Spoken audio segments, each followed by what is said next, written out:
What's up guys, it's Matt from the Rusty Raptor Prop Shop, and today we're talking about one of our brand new projects we've been thinking about for a while.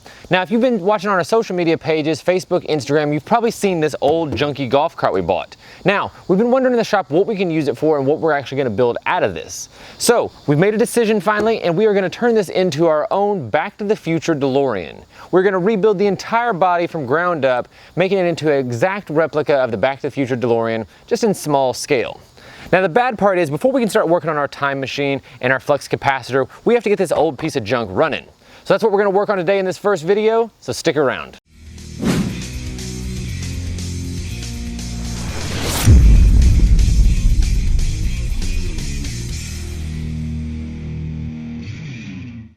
Alright guys, so step one in buying old junk like this golf cart right here is getting old junk actually working. Now we bought this golf cart, we got it pretty cheap, and we weren't too worried about the fact that the engine wasn't running at the time. But now that we actually have a project we're going to use it for, we want that engine to run so we're not just making a lawn ornament.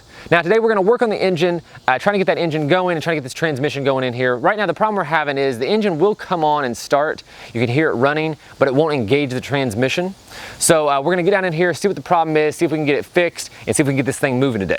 Alright, now this is a gas golf cart, and the engine compartment is right under the seat itself. So we got to get the seat out of the way first so we can get down to the engine and see what we got going on. So let's get that off there. Wow. Alright, so we have our engine compartment open now, and you can kind of see how old everything is in here, how long it's been sitting. We have our main engine here, we have our transmissions back here, which will send the power to the tires. And the problem we're having right now is when we give it gas, the engine will start up, but this type of transmission needs a certain RPM before the transmission will kick in and the belt will tighten up to actually run the stuff. And we're not hitting that many RPMs.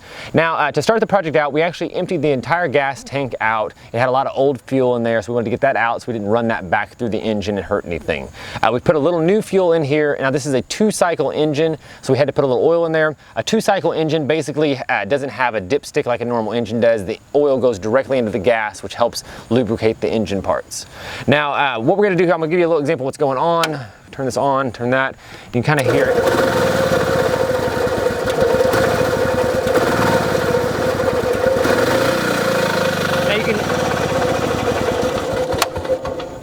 Now you can hear there, we do have a good engine, but it's still not getting up to the high enough RPMs to actually get that transmission started. So that's what we're going to work on today. We're see if we can get that going, see if we can get this belt to start tightening up here and get the vehicle to take off forward and backwards.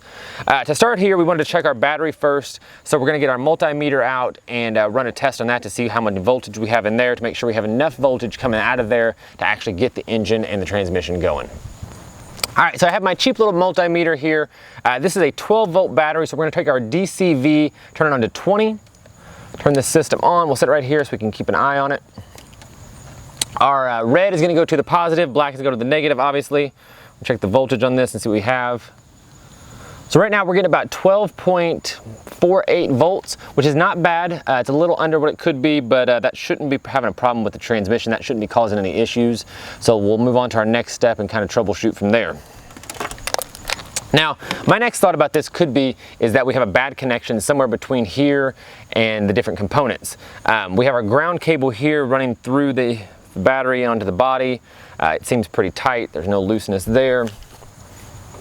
That's grounded into the engine, which is all still nice, not bad. Now we have our switch here, right down through here, that actually turns the engine on and off. It's running the voltage. We'll check those wires. They're a little loose, but nothing insane. We have some old junky wiring here that someone put in, which we'll probably replace sooner or later before we finish the project, because we're going to put a lot of lights and stuff on this vehicle, and we don't want it to have any problems later on. Run the battery down. So we'll probably end up replacing a lot of this in another video coming up, but right now we just want to make sure this thing runs and gets it starting so we can actually work on the rest of the project. So we'll tighten some of this stuff up real fast. That. Have our little starter solenoid over here. Turn our voltage down here.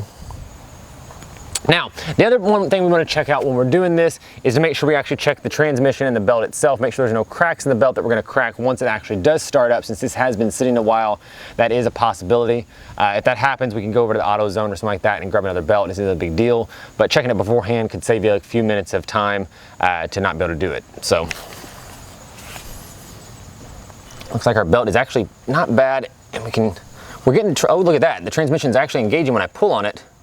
Going back and forth a little bit, so that might not be bad. Let's see if I can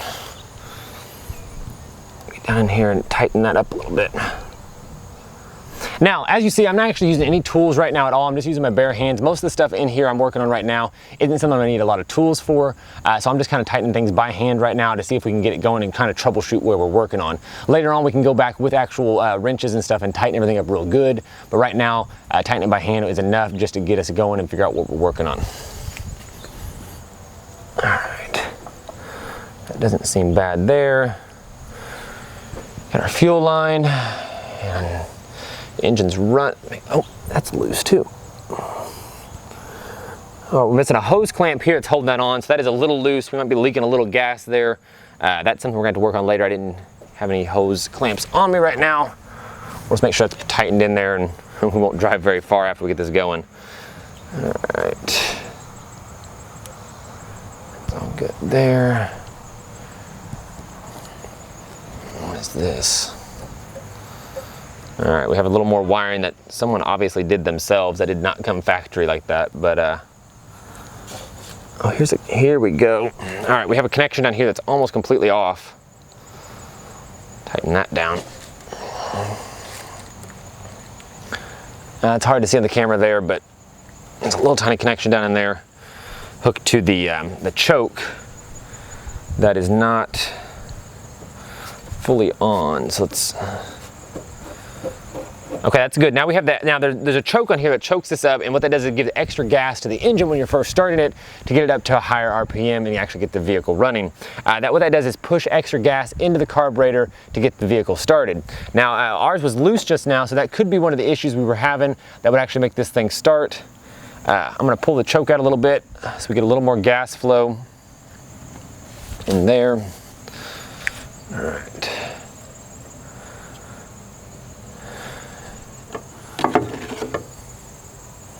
That seems super legit there.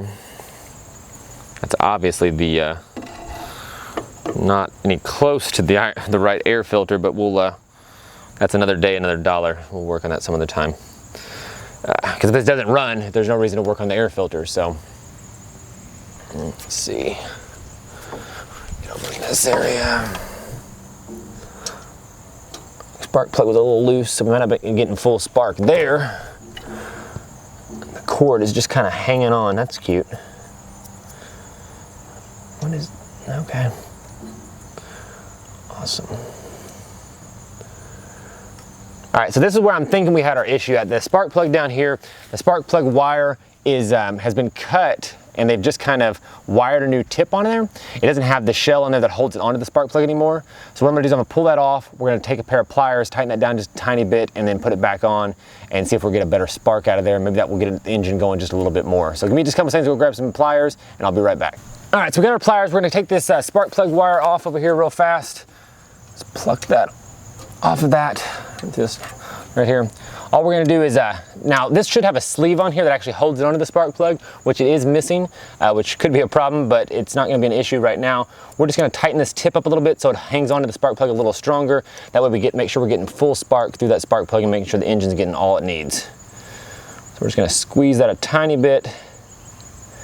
These pliers, make it a little tighter in there, and run it back down through this hole again. I'll get back onto that spark plug down in there. That should be good. All right, let's give it a little bit of gas again. Make sure we're still running.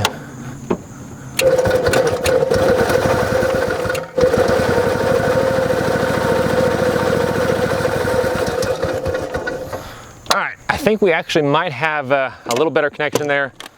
Let's check this one more time real fast. Make sure the battery still didn't die out on us. Oh, we're getting 13 now, so we got a little bit more, which the spark plug shouldn't have caused that. Maybe I just didn't have a good connection earlier, but. All right, so let's get the seat back on here and see if we can get this thing moving. We might actually have it done already, so that was a pretty simple project.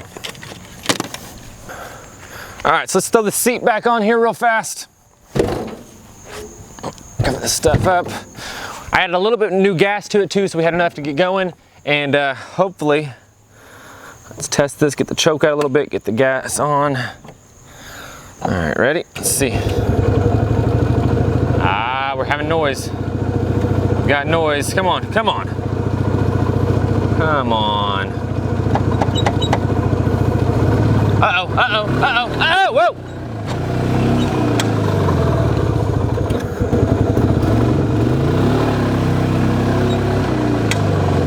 All right, for reference, that was the reverse. It is running now, which is cool. And get it going like that. Haha. We got it going in forward and reverse. Let me get back in frame.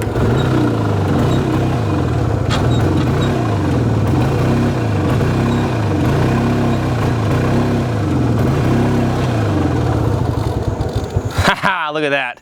All right, so that was actually pretty simple. Wasn't too much work.